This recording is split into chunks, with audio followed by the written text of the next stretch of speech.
des études récentes ont montré qu'un nombre considérable, de l'ordre de 10 puissance 4, arrêts cardiaques se produisent chaque année en France hors des hôpitaux. C'est pourquoi les établissements accueillants du public sont tenus progressivement à installer un défibrillateur cardiaque. Alors, quel est l'intérêt de cet appareil et comment modéliser sa partie électrique? Ces deux points représentent l'objet de cette séance. Alors, un défibrillateur cardiaque, c'est un appareil qui permet d'appliquer un choc électrique, donc une variation abrupte de tension dans un temps très bref,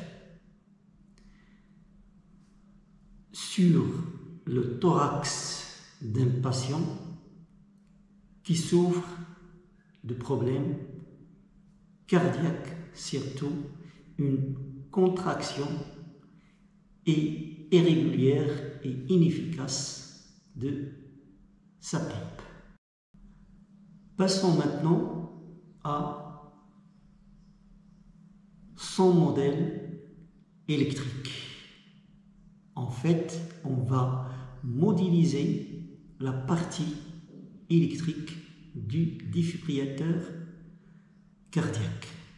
Et au travers de cet exercice, nous allons voir une série de questions en relation avec le sujet. Alors, l'étude dont je vous ai parlé, ça a été réalisé à l'Université de Lille en 2018 et ça a montré le résultat suivant: d'arrêt cardiaque par année. En France, bien entendu. Alors, le défibrillateur cardiaque est composé en fait d'un circuit RC série et un générateur. Il y aura en fait deux positions, l'une pour charger ce condensateur et l'autre position pour le décharger sur le thorax du patient, dans un instant bien sûr précis. Voilà le modèle électrique. Donc en position 1, nous aurons la charge de ce condensateur à l'aide de ce générateur de tension. Et puis en position 2, il y aura le phénomène inverse, à savoir la décharge de ce condensateur sur une résistance R qui va représenter en fait le thorax du patient.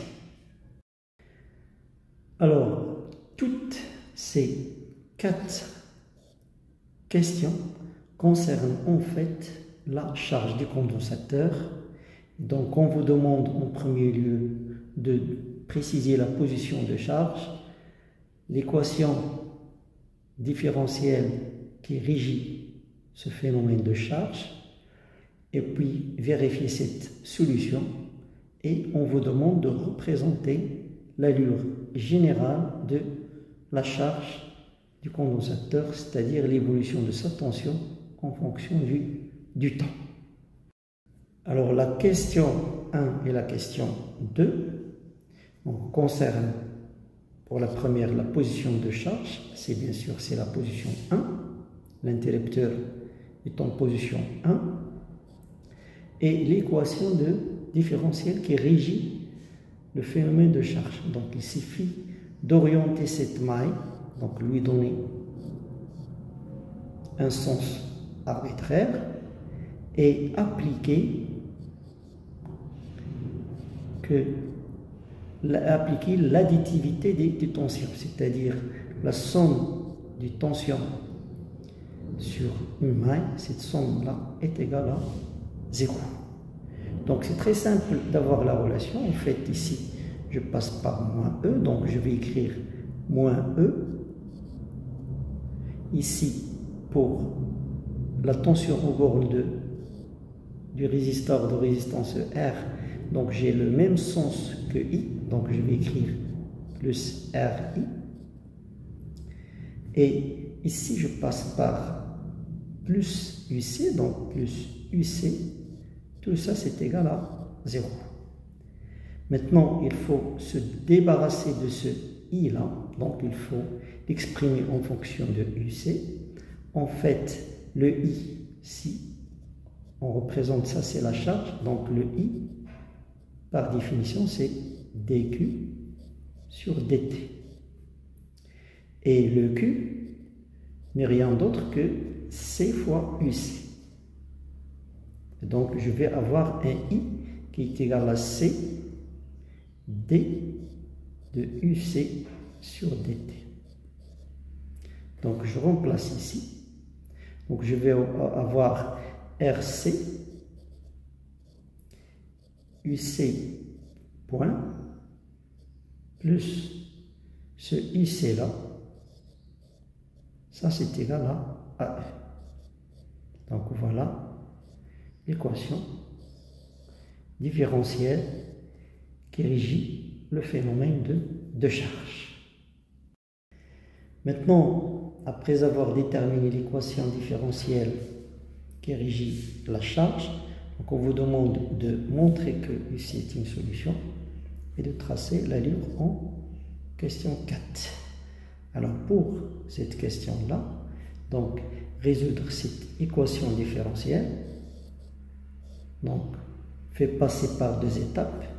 Équation homogène, c'est-à-dire RC UC point plus UC est égal à 0. Ça, c'est ce qu'on appelle l'équation homogène.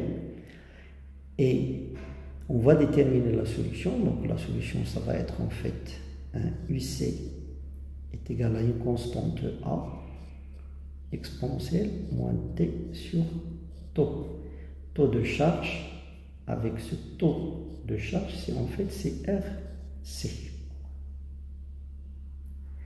Et une équation particulière, c'est-à-dire on va prendre ça égal à 0, donc il ne va rester que UC particulière, c'est en fait c'est E. Donc solution générale, ça va être la somme des deux. Donc UC, ça va être E plus A exponentielle de moins T sur taux de charge. Donc il suffit de déterminer A avec les conditions initiales. Donc on va supposer que initialement, au moment de faire passer l'interrupteur à la position 1, le condensateur est complètement déchargé. Donc ça veut dire que ça c'est égal à 0. AT égale à 0. Donc ce qui va me donner que E plus A c'est égal à 0. Donc A c'est moins E. Et donc la solution UC, ça va être en fait E, donc facteur de 1 moins exponentielle de moins T sur taux de charge. Yes. Bon, l'allure, en fait, l'allure, donc en Q4, l'allure, ça va être de cette façon-là. Ça c'est T, ça c'est UC. Donc initialement c'est déchargé, donc c'est 0. Et pour un temps très long, ça va avoir ces taux. Lorsque T tend vers l'infini, donc un temps très long, donc le UC ça va être égal à E. Donc on aura cette allure-là.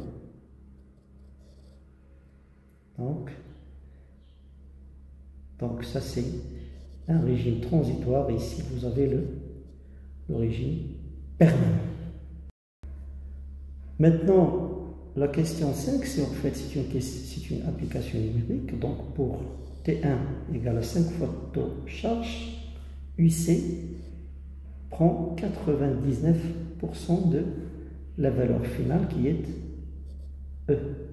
Donc en fait, il suffit de faire cette application numérique. Donc UC, c'est en fait c'est E exponentielle de 1 moins exponentielle de moins T1 sur taux de charge. Et ça va être égal à 1 moins exponentielle de moins 5. Et donc ça c'est en fait 0, 9, 9. Donc UC pour T1, ça va être égal à 0, 9, 9. Donc c'est 99% de E. Donc dans la suite, on va s'intéresser à la décharge avec cette résistance 10 kg et cette valeur de C. Donc déjà, on connaît la valeur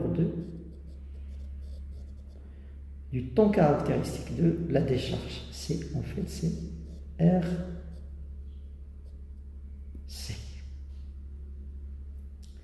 Donc dans la question 6, le temps où l'interrupteur a été basculé de la position 1 vers la position 2, c'est-à-dire graphiquement, et évaluer ce temps caractéristique graphiquement. Alors, on vous donne ici le graphique qui montre l'évolution de la tension au bord du condensateur en fonction du temps au moment de la décharge.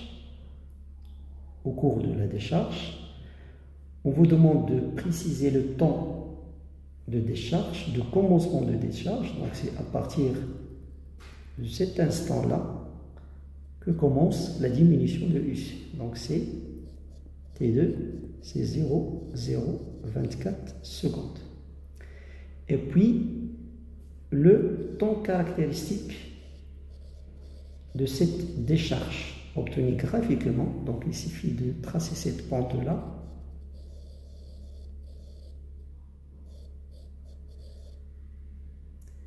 Ah, donc c'est à peu près 0,042 moins 0,024. Tout ça c'est en secondes. Et donc ça va vous donner à peu près 0,018 secondes. Et si je compare ça avec le temps de décharge qui est en fait le RC, c'est 10 kg, donc 10 puissance 3 ohms, fois C qui est 1,5 micro, donc 10 moins 6 farad. Ça vous donne une valeur approximativement 0,015 secondes. Et cette valeur-là, on voit bien qu'il est comparable au temps de décharge obtenu graphiquement.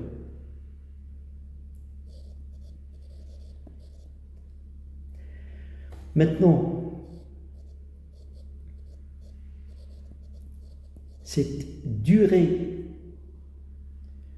de décharge, donc si on fait la même chose avec la charge, donc on va dire qu'au bout de 5 taux de décharge, on va avoir une décharge presque totale. Donc 99% de cette valeur-là, E, qui va être déchargée sur le thorax du patient. Donc il suffit de calculer cette durée-là. Donc ça va vous donner en fait donc durée décharge totale, donc presque, c'est en fait c'est 5 fois taux, donc 5 fois cette valeur-là, donc c'est 9, 10, moins 2 secondes.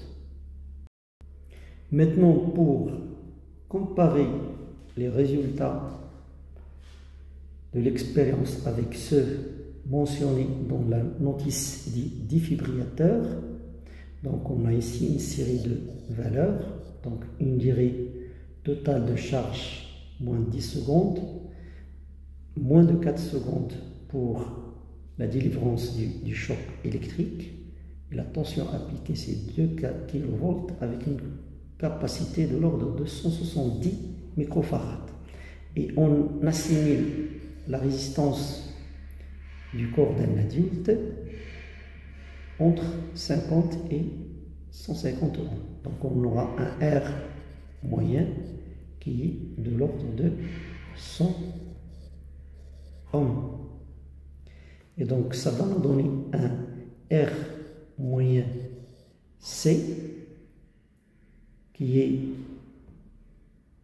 égal à cette valeur-là, donc 100 ohms fois 0,17 10 moins 3 farad, donc c'est 0,017 secondes, et une durée de décharge totale qui est estimée à 5 fois R moyen C, qui va vous donner cette valeur-là, donc 5 fois 0,017 secondes. Et cette valeur-là est en fait comparable à ce qu'on a déjà trouvé en 5RC. Donc on voit bien qu'il y a une certaine concordance entre les deux approches, si on peut dire. Pour finir, une remarque à signaler, c'est que l'utilisateur d'un défibrillateur cardiaque est censé maîtriser cet appareil.